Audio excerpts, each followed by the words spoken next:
Hi everyone. இன்றைக்கி vlog என்னென்னு பார்த்தீங்க அப்படின்னா முட்டை தெப்பம் கிரேவி. இது ஒயிட் ரைஸ், சப்பாத்தி எல்லாத்துக்குமே ஒரு சூப்பரான காம்பினேஷனாக இருக்கும். கிட்ஸ் கூட ரொம்ப விருப்பமாக சாப்பிடுவாங்க. வாங்க எப்படி பண்ணுறதுன்னு பார்க்கலாம். நம்ம இதுக்கு ஒரு 1/2 கப் அளவுக்கு துருவின தேங்காய் எடுத்திருக்கேன். இதை கொஞ்சமாக வாட்டர் ஆட் பண்ணி நல்லா ஃபைன் பேஸ்ட்டாக அரைச்சி எடுத்து வச்சுக்கோங்க. இப்போது நம்ம முட்டை தெப்பம் பண்ணுறதுக்கு ஒரு பவுலில் ஒரு 5 முட்டை அளவுக்கு உடைச்சி ஆட் பண்ணியிருக்கேன். இது கூட கொஞ்சமாக சால்ட் ஆட் பண்ணிக்கோங்க. ஒரு 1/4 ஸ்பூன் அளவுக்கு சில்லி பவுடர், அப்புறமா ஒரு பிஞ்ச் அளவுக்கு மஞ்சத்தூள் ஆட் பண்ணிக்கோங்க. இப்போது இது எல்லாத்தையுமே நல்லா சேர்த்து நல்லா பிளெண்ட் பண்ணி விட்டுருங்க. நம்ம எவ்வளோக்கு அளவு பீட் பண்ணுறோமோ அந்த அளவுக்கு நம்மளுக்கு முட்டை தெப்பம் நல்லா சாஃப்டாக கிடைக்கும். இப்போது இந்த ஸ்டேஜில் நம்ம அரைச்சி வச்சுருக்க தேங்காய் பேஸ்ட் இதோடு சேர்த்து ஆட் பண்ணிக்கலாம். ஆட் பண்ணிவிட்டு நல்லா மிக்ஸ் பண்ணி விட்டுருங்க.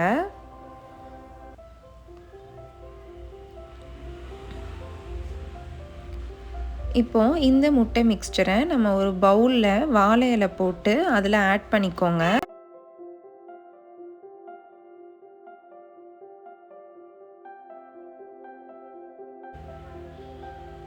இப்போது இந்த முட்டை தெப்பத்தை நம்ம பாயில் பண்ணுறதுக்கு ஒரு இட்லி பாட்டில் ஒரு ஸ்டாண்ட் வச்சு அது மேலே இந்த பவுலில் ப்ளேஸ் பண்ணிடுங்க.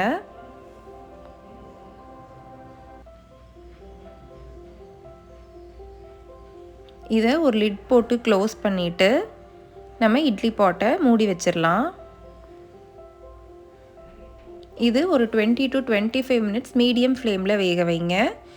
இப்போது 20 to 25 மினிட்ஸ் கிட்ட ஆயிடுச்சு. பாருங்கள், நம்ம முட்டை தெப்பம் நல்லா வெந்துருச்சு. இதை நம்ம ஒரு பிளேட்டில் ட்ரான்ஸ்ஃபர் பண்ணிக்கலாம்.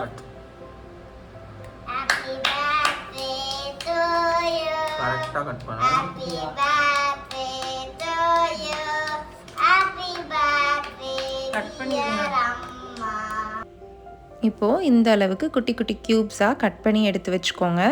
ரொம்ப பெரிய க்யூப்ஸாக கட் பண்ணிட வேண்டாம், ஏன்னா நம்ம குழம்புல போட்டதுக்கப்புறம் இன்னும் நல்லா பெருசாகும் அது.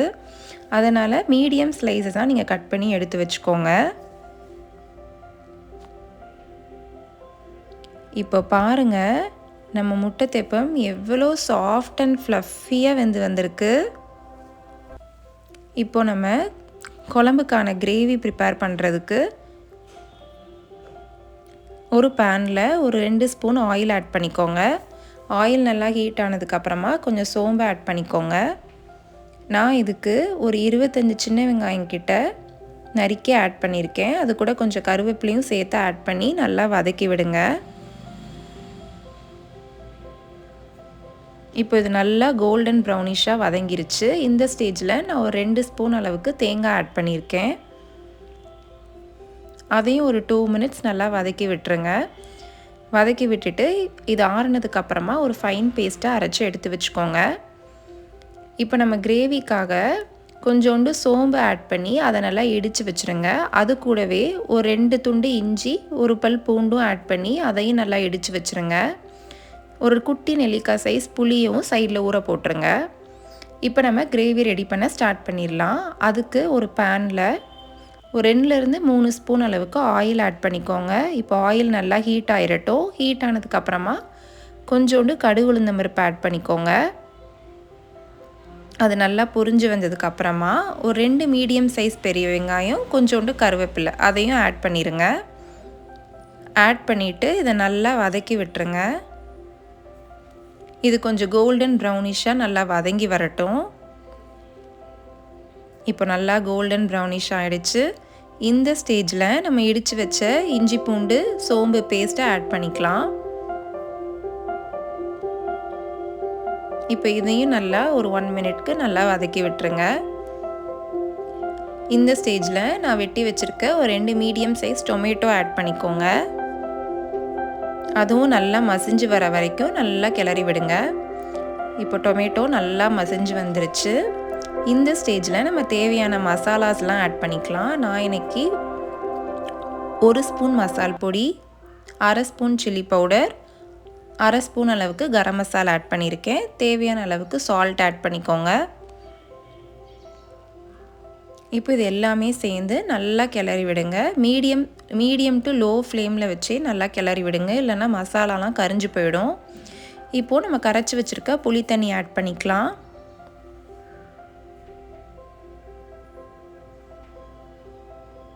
இதை லைட்டாக மிக்ஸ் பண்ணிவிட்டு நம்ம அரைச்சி வச்ச தேங்காய் பேஸ்ட்டையும் இதோட ஆட் பண்ணிக்கோங்க. இப்போ எல்லாம் சேர்ந்து நல்லா மிக்ஸ் பண்ணி விட்டுருங்க. நம்ம இப்போ தேவையான அளவு வாட்டர் ஆட் பண்ணிக்கலாம். இந்த குழம்பு கொஞ்சம் வாட்டரியாக வச்சாதான் நம்மளுக்கு ஃபைனலாக கிரேவி நல்லா கிடைக்கும். இப்போது எல்லாம் ஆட் பண்ணிவிட்டு நம்ம ஒரு லிட்டு போட்டு ஒரு 2 மினிட்ஸ்க்கு நல்லா கொதிக்க வச்சிடலாம். இப்போ நல்லா கிரேவி கொதித்து நம்மளோட மசால் பொடியோட பச்சை வாசனை எல்லாமே போயிடுச்சு. இந்த ஸ்டேஜில் நம்ம வெட்டி வச்சுருக்க எக் க்யூப்ஸை ஆட் பண்ணிக்கலாம். எக் க்யூப்ஸை ஆட் பண்ணி ஒரு 2 மினிட்ஸ் அப்படியே விட்டுருங்க.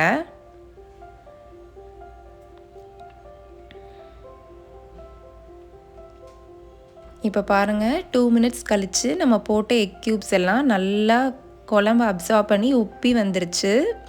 இந்த ஸ்டேஜில் நம்ம பொடி பொடியாக நறுக்கின மல்லி இலைலாம் தூவி ஸ்டவ்வை ஆஃப் பண்ணிடலாம். வாங்க இப்போ சர்வ் பண்ணலாம். பாருங்கள், நம்ம முட்டை தெப்பம் எவ்வளோ சூப்பராக ரெடி ஆகிருக்குன்னு சொல்லிட்டு பார்க்கவே செம்ம அழகாக இருக்குது. அத்தை ஊர்லேருந்து வந்திருக்காங்க. வாங்க நம்ம பண்ண டிஷ் எப்படி இருக்குன்னு அவங்கக்கிட்ட ரிவ்யூ கேட்கலாம். நானும் வந்தாங்க, சாப்பிட்டு பார்த்துட்டு சொல்லுங்கள்.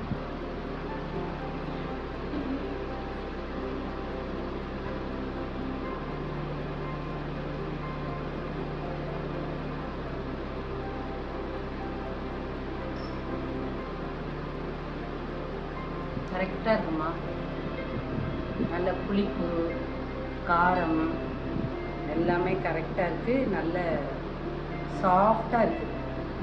இது எங்கள் அம்மா வச்சு கொடுத்தப்ப நான் சாப்பிட்டது.